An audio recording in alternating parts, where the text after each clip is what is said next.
Mati, assalamualaikum semua and bye bye. Ush.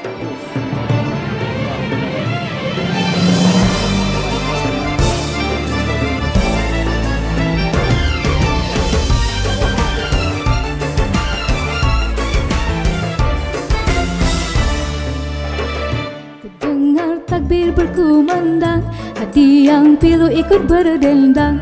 Meninggalkan bulan Ramadan, kita sambut hari Lebaran. Marilah kita berpuasa, puasa kewajiban kita.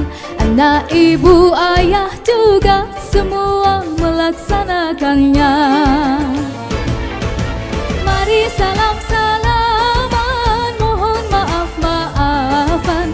Jangan lupakan kawan di hari Lebaran. Mari salam-salaman, mohon maaf-maafan.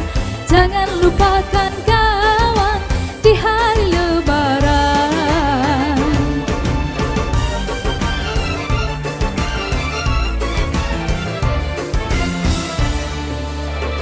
Salam dihul, maaf dipinta. Pada yang tua jangan dilupa. Pulang ke kampung melepas rasa rindu pada ayah dan bonda.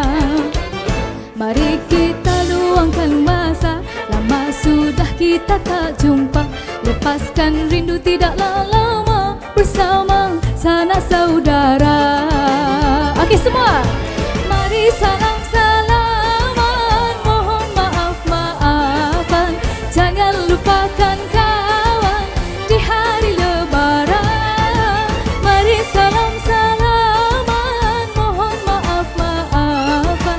Jangan lupakan kawan di hari Lebaran.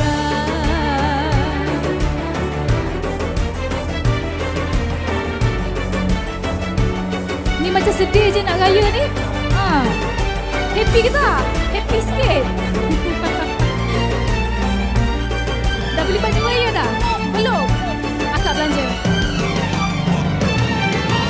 Mari salam